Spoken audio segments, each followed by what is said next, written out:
Hi, everybody. Welcome to Christian Home Said. My name is Jared. I got an email from Eric Rodriguez, subject line Earthquake near proposed AI data center site. And in the email, Dear Jared, I hope you're doing well. I am writing to share a news article I recently read regarding an earthquake that occurred near the proposed site of a controversial AI data center. Now, before I continue, it seems to me that it doesn't matter where a data center is going to be constructed, it's always controversial. All across the United States, probably throughout the world. I've seen documentaries about them, and there's been lots of news articles lately. In case you don't know, the main thing is that they use up a lot of electricity and water to keep the computers cool. Uh, these are essentially for cloud computing, and they're even more relevant now with AI. And so it's kind of a big deal for the communities that they come to because um, I guess what's happened in the past is that they will raise prices for water and electricity in the communities that they're in, as well as noise. I guess if you live somewhat close to the data center, when the air conditioners kick on, it causes a lot of noise, like a hum that'll travel for a ways and can drive you crazy. All right, continuing. Given the ongoing discussion surrounding this project, such as the potential environmental impact this will have on Utah's water table and the Great Salt Lake, I thought this information might be relevant. And then he provided a link and then says, I look forward to hear your thoughts on this, as I've noticed earthquakes have very well been signs of the last days. Best regards, Eric Rodriguez. Well, thank you for the email. And I do find it interesting. Um, let's read what the Salt Lake Tribune has said, and then we're going to go on to talk about AI, because if I was to view this as a sign of the times, which it very well could be, I think it might have to do with AI. I'm not against AI at all. I use it all the time as I do research for this channel, and I think it's a really good thing.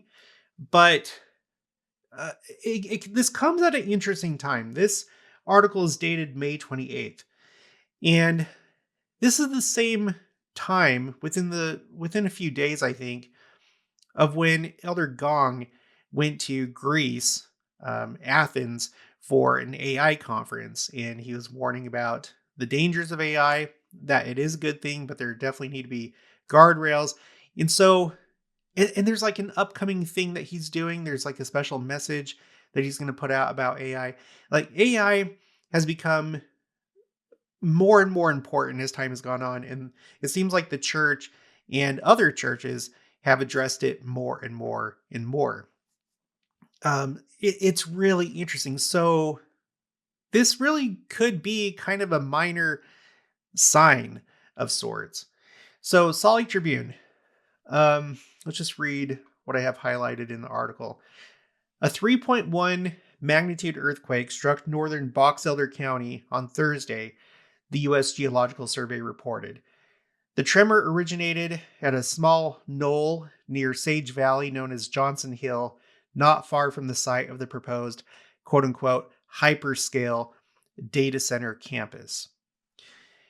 Now, I had heard about this data center, I guess because I follow some accounts like on Facebook and Instagram that are out of Utah, and I still keep on top of Utah news.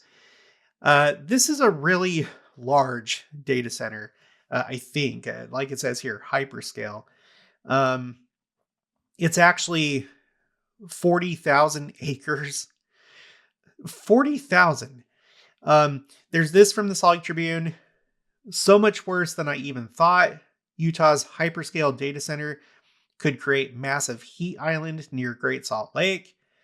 And it has like I thought it had like an image. Maybe not. But in this article, this is ABC4 Utah. Box Elder County data center's projected daily heat equivalent to 23 atomic bombs. The daily heat equivalent of 23 atomic bombs daily.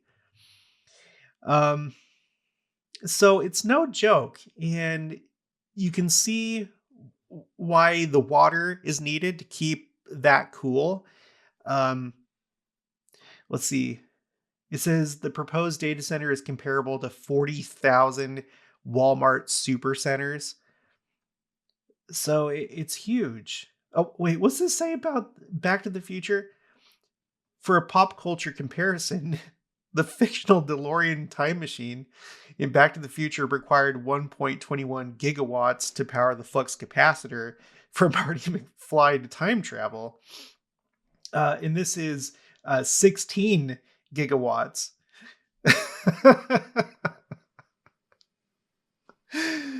Oh, okay. So let's see. And then here in Independence, Missouri, one of the recent stories is the data center that they're going to construct just here, not too close to where I live, but kind of. I don't think I'm going to be able to hear it from where I live whenever it's in operation.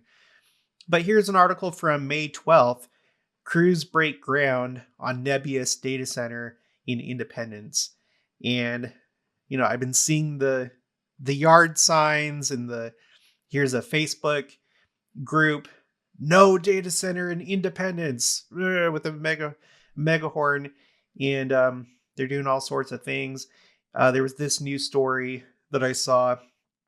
Independence residents seek to recall Councilman John Perkins. And by the way, I think he's standing on a bridge that's been out the entire time that I've lived here.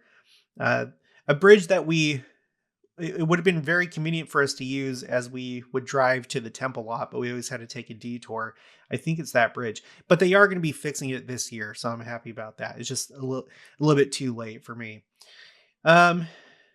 So it's this data center in Independence is only 400 acres compared to the 40,000 acres for this one in Utah. I don't know how I feel about it. I mean, we need them, right? I appreciate technology. I appreciate AI.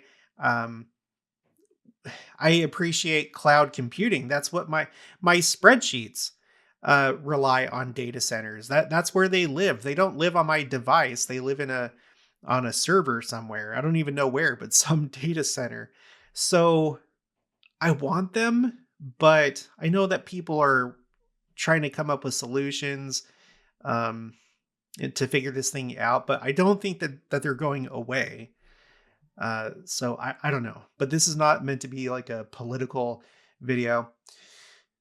So earthquake recently near the site of this massive data center in Utah. And around the same time, so again, let's just look at the date again. So this article is May 28th, and what we're about to cover comes from about the same time period. Yeah, and right when I need it, it goes away. Yeah, here we go. So take a look at this. This is Elder Garrett W. Gong's official Facebook account, and he recently recorded a reel from Athens, Greece, where he talked about AI. This was a trip that he made to Greece to be part of this artificial intelligence conference that was recently held, but he recorded this message, and this is dated May 28th. So do you think it's a sign, the earthquake in Utah, where the church is headquartered in this massive data center, and then this message from Elder Garrett W. Gong? Well, this is what he said. Let's go to my spreadsheet, the data of which is in a data center somewhere. He said, "This is Mars Hill in Athens, Greece, where in his day the Apostle Paul bore testimony not of the unknown God, but of the true and living God. In our day, too glibly, some people say that artificial intelligence is God, or speak of godlike artificial intelligence. But God created man, and man created artificial intelligence. AI cannot create God. How grateful we are to know that, as the Apostle Paul said, in him, in God, we live and move and have our being. It's true. It's all true, and it's always true. Um, so I told you how there's this thing coming up.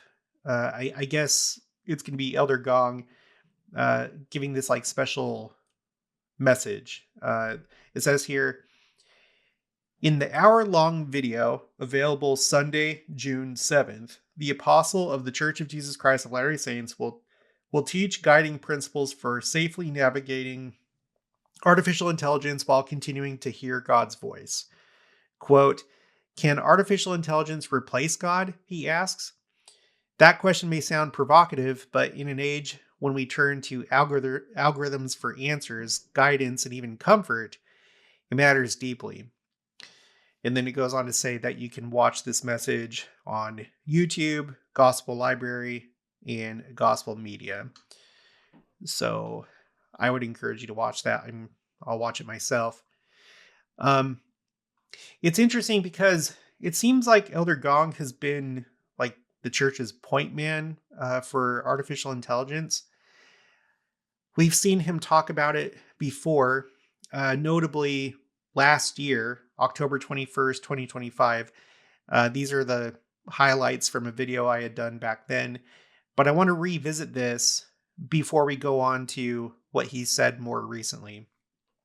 He said something really interesting. So we just saw that social media post where he was in Athens, Greece, at a temple of a god from a polytheistic religion, and that should put into our minds that that's wrong. You have the Abrahamic faiths, and one of the big things is that there's one God. Of course, in our religion, it's not just one single God, and that is it. We're not just creatures created by God. We are the same species as God. But you get what I'm saying.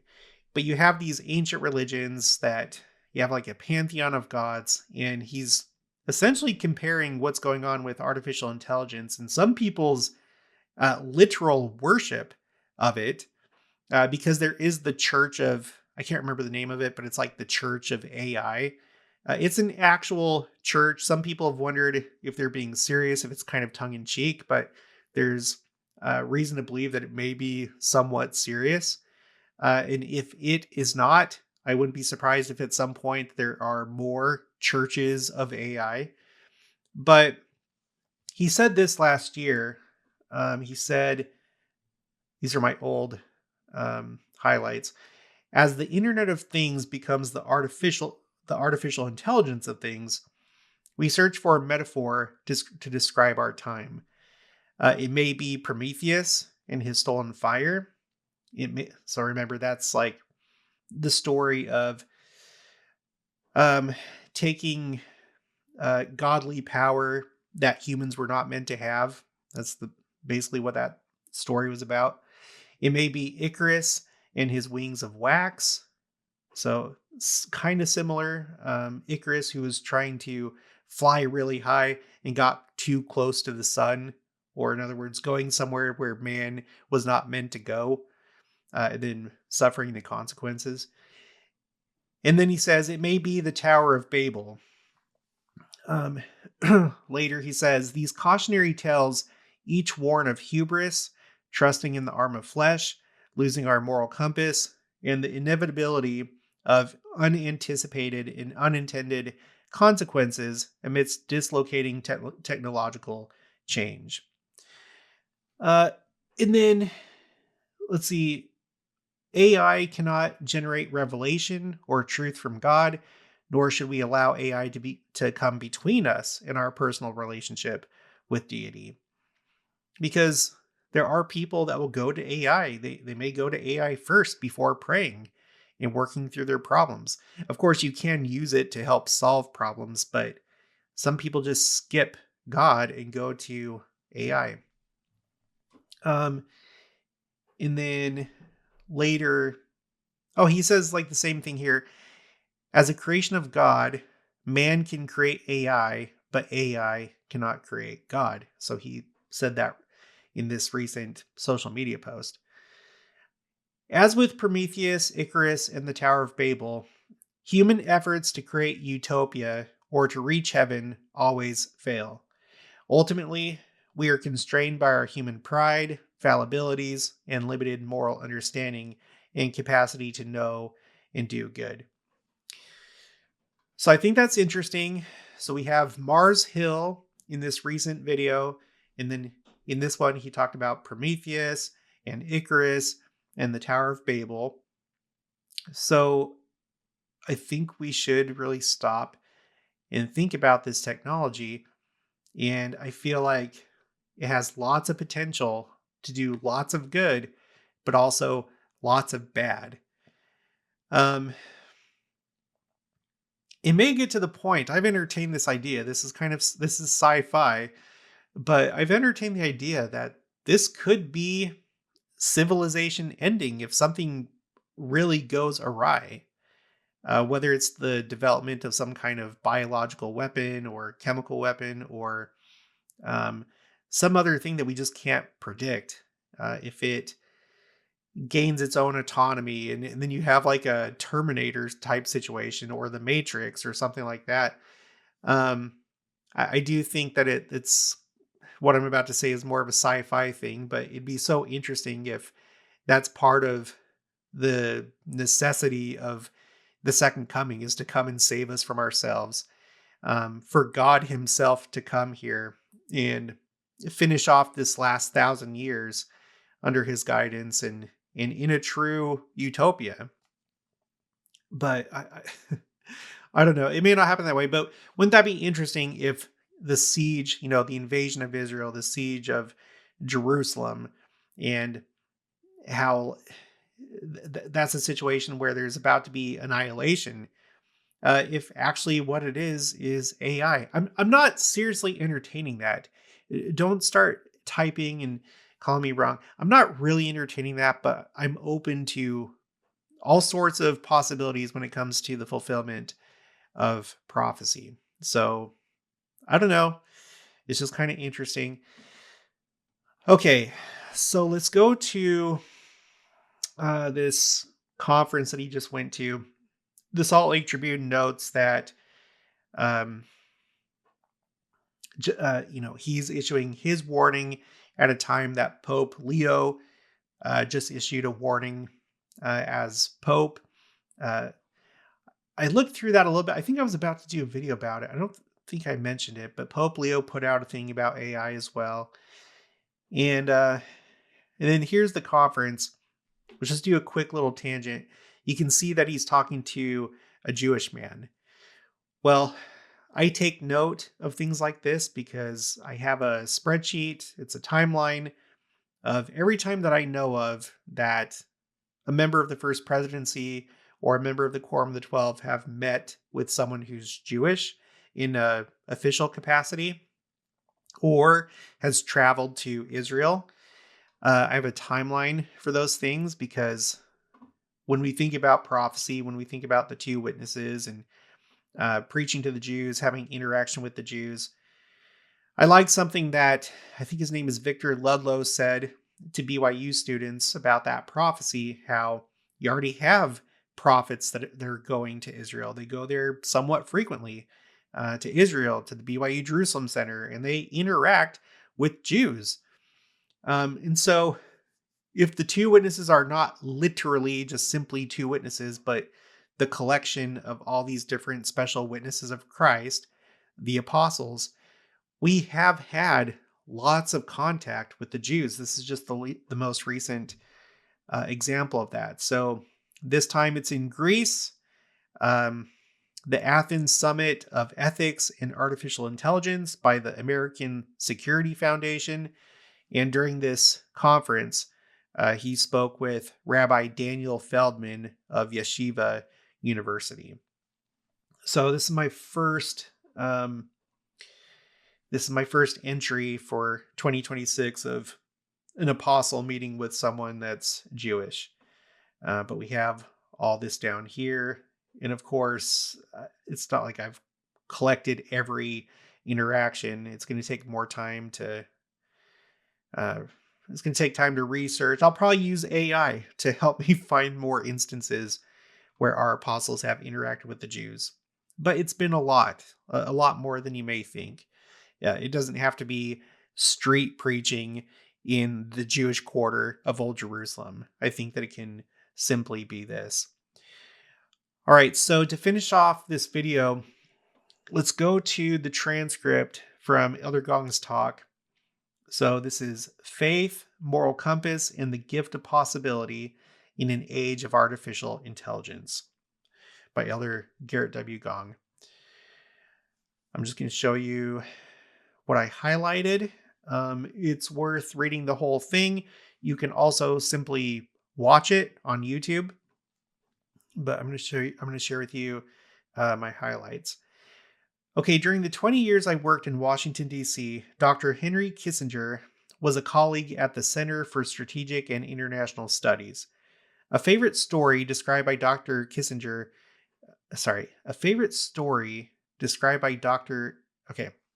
favorite story described Dr. Kissinger visiting a zoo.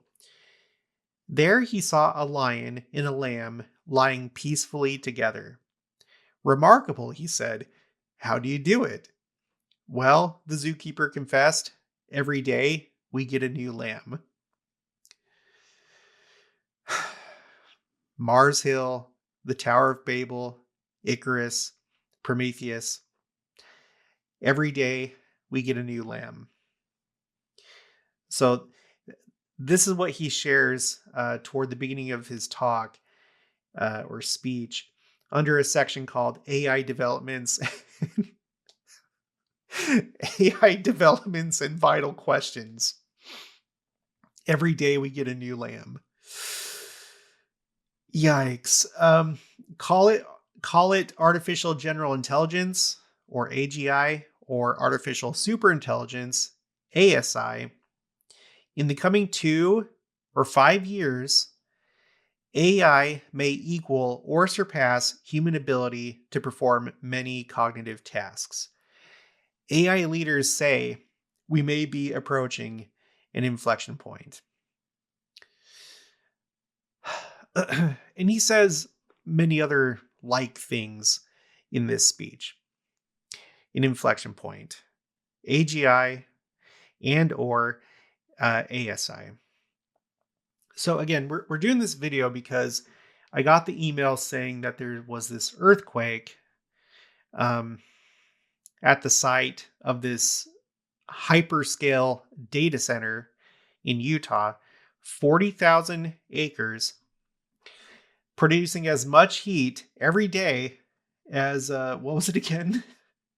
23 atomic bombs. And then like 16 more, or let's see, 15 more gigawatts than what's needed to power the flux capacitor of the time machine from Back to the Future. Okay, so that earthquake happened in Utah as around the time within like even the same day, I'm not sure. Well, let's see. This has the actual date of when he spoke. May 26th. And then this said that it happened. I hate it when they do this on Thursday. So I'm supposed to go to my calendar here. You're not going to be able to see it. Okay, so May 28th. Oh, May 28th was Thursday. So I guess that's the day that it happened. Okay. So Other Gong spoke May 26th. Then 2 days later, you have that earthquake. And then that's the day that he posted that social media video. Okay, back to the speech. A high-stakes public conversation is opening. Publics want AI to be used safely, ethically, transparently for children, others who are vulnerable, and citizens concerned for community costs and uses of water, electricity, and land, and for continuing impacts on jobs, education, and opportunity. So it's interesting. He touches on data centers as he's talking about water, electricity, land. Again, I don't know how I feel about it. We need to do it. I think we can't just be like, well, we've reached the end of technology. This is as far as we can go. We are now going to be like the Amish, and we're not going to have AI. I don't think that that's an option. Just sorry, I don't have the answer, but we have to be wise about this. And then beyond just the data centers, jobs, education, um, children, the vulnerable. Oh my gosh, Terminator situations. Okay, faith leaders have much to contribute. We need enduring values, virtues, and wisdom to anchor AI with moral compass, to offer all it can for the greater good of individuals and societies. So I want to make the note right here. He is not saying that AI is bad, evil, that we shouldn't want it, that it can be, and it is a good thing in a lot of ways. But anyway, artificial intelligence needs to reflect faith, moral compass, and the gift of possibility. Now is the time. Where have we heard that before? President Nelson said that a number of times. Now is the time to define what it means to be human. Point AI toward free, fair, and meaningful futures. Distinguish between machine decision making and human conscience. Determine accountability for AI and AI agents. And recognize marketplaces and governments ultimately cannot arbitrate or legislate how we determine and live truth. Yes.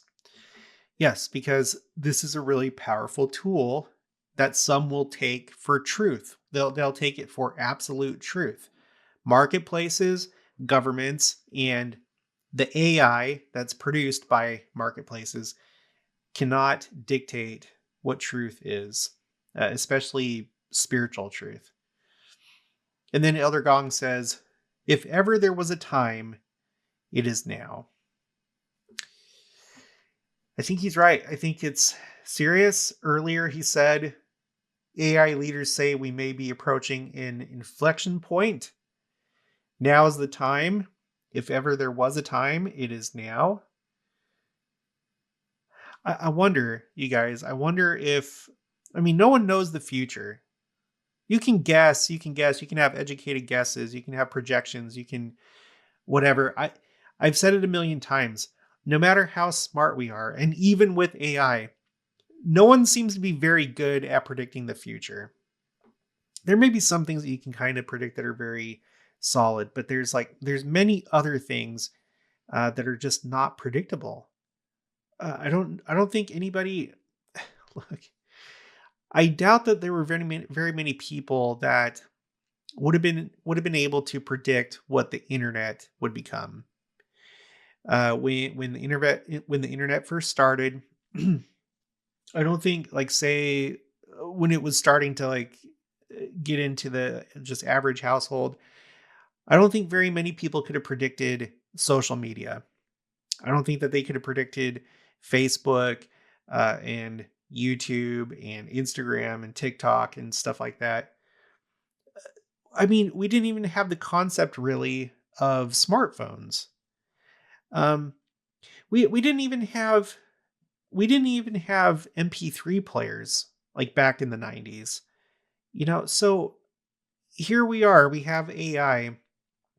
What's going to be possible in the next 5, 10, 15 years that we can't even conceive right now, or you just wouldn't think about it. Beyond the speed, okay, continuing with this, beyond the speed and scope of AI disruption is another unprecedented challenge.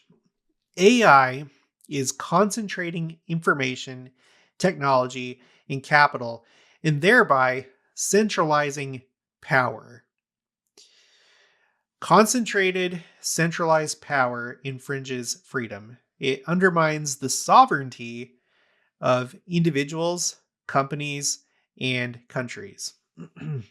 The complexities of data, including autonomy, integrity, privacy, security, sovereignty, and intellectual property, including creativity, ownership, provenance, further complicate individual, company, and country independence.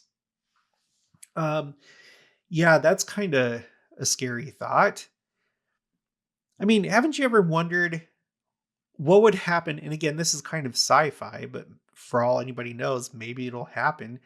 What if you had somebody that has the keys and without anybody knowing, they suddenly take control of a really powerful AI and are able to bring the world or bring something, a country under that person's control because they've been able to figure out some kind of scheme where it's like there's nothing you can do about it. I have control of the AI, and unless you comply with my demands, I'm going to do X, Y, or Z that's going to just devastate the world or devastate the United States. You have to bow down to my demands. I am now the king. I'm now the king of the United States. I'm now the king of the world. And I know there's the people that entertain the idea of the Antichrist, and that's probably the way that they think about this. I'm not going to go into the Antichrist right now. Just watch my playlist about it. Our church has never taught a single person Antichrist, but there are multiple Antichrists. And there could be a powerful individual that, I don't know, causes problems. Okay, continuing. These developments underscore the need for pluralistic faith and ethics, AI evaluation benchmarks, and moral compass in AI. Pluralistically portraying faith traditions accurately.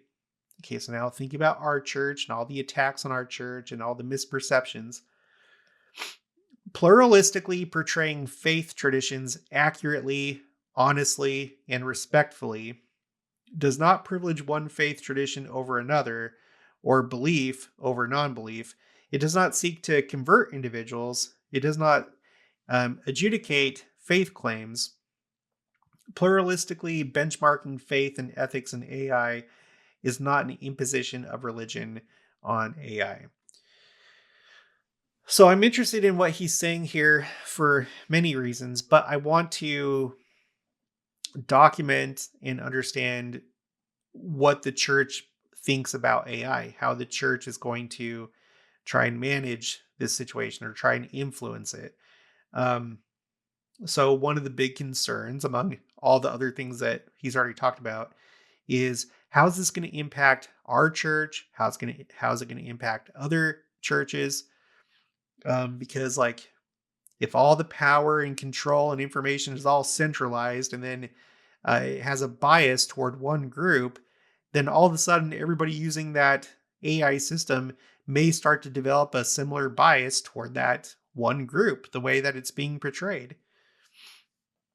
Continuing, power requires responsibility, and responsibility needs humility, wisdom, and restraint.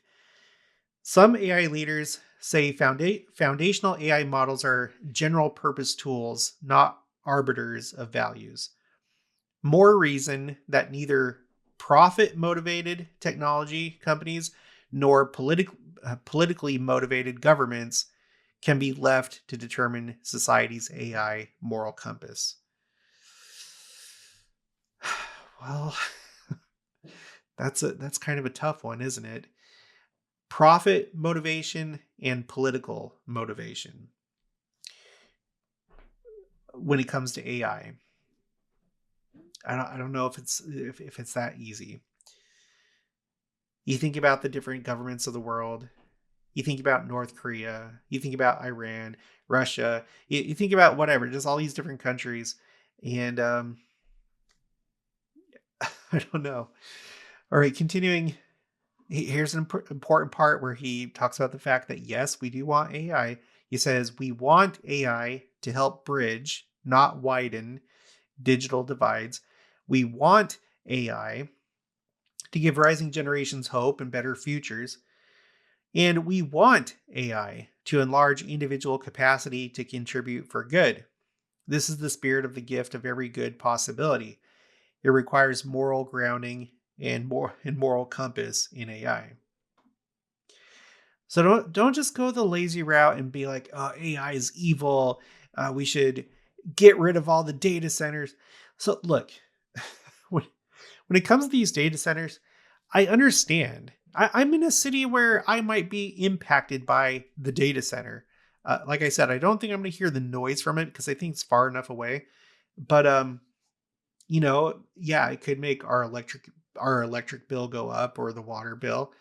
Um, and I'm not going to be too happy about that. But I feel like I've seen people become radicalized over this issue.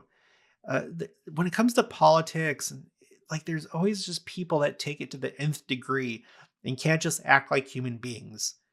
They can't just be level-headed. Like you do need to take political action where necessary, but sometimes it just gets like rabid, and I can't stand that in people.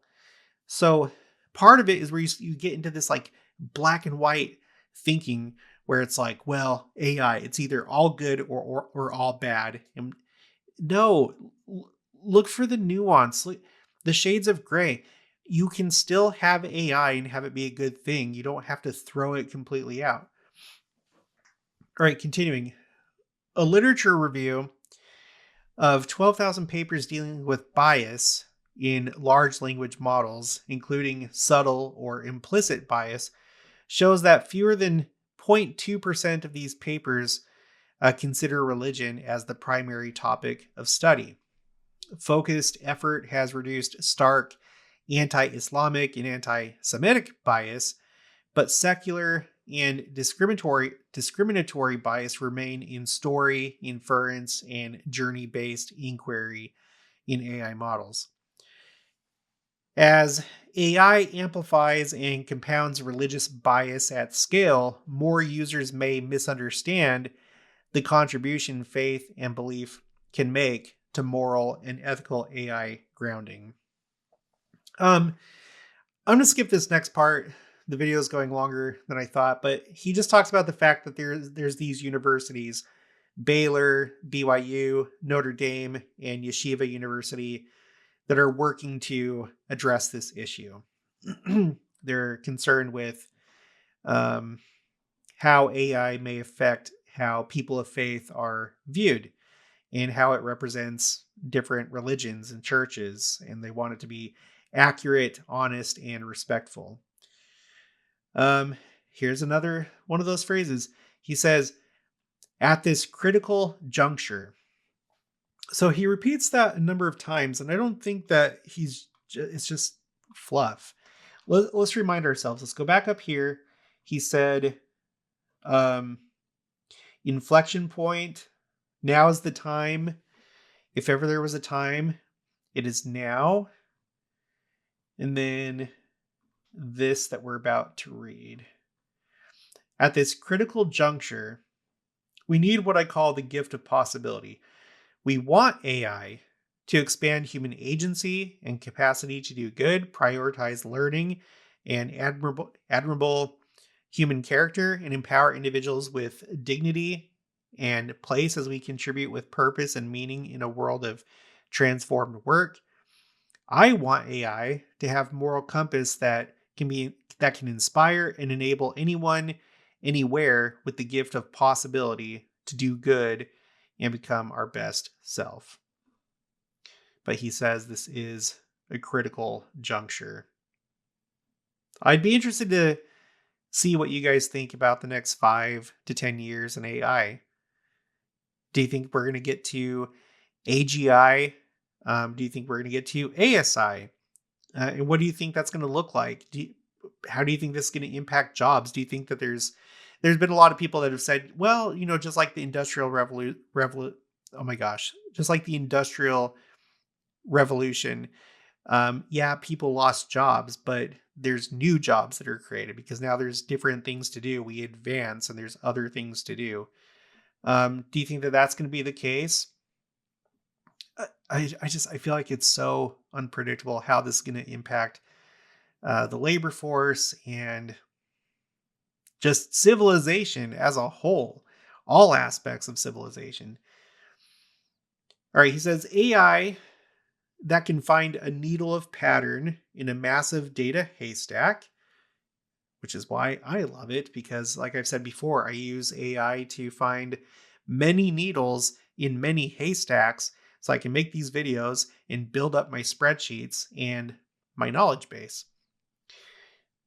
Continuing, can help individuals identify and nurture what each person needs to flourish in our choices with capacity, dignity, and worth. This gift of possibility is realized as we ground AI personas and models with integrity of moral purpose and practice. Ends and means are connected when values, goals, and operational responses for AI personas. And then he goes through a list of 5 things. I'm not going to read. You can pause and read this, or just the link for this is in the description box below. But these are like, I guess these are like the 5 of the main concerns. What the church would want of AI. Number 1, protect and promote human moral agency.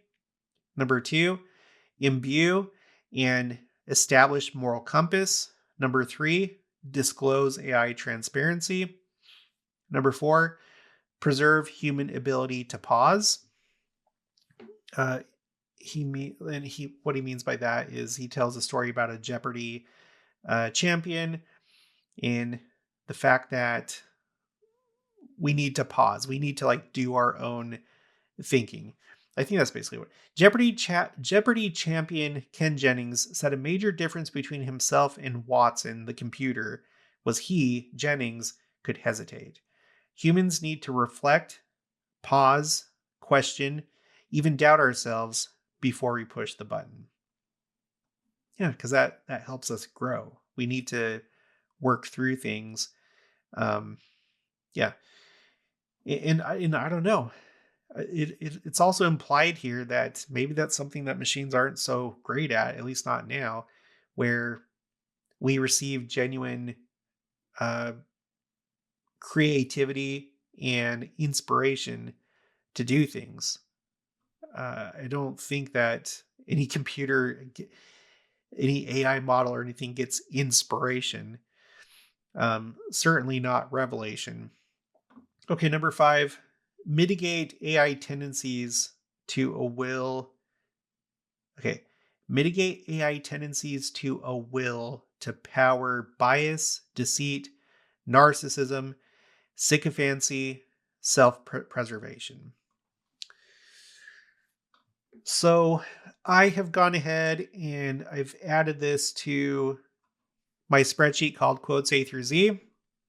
This is row 62 for artificial intelligence. I also have another quote from Elder Cook, but the other 3 are from Elder Gong. And I'm going to be really interested to see how this progresses over time.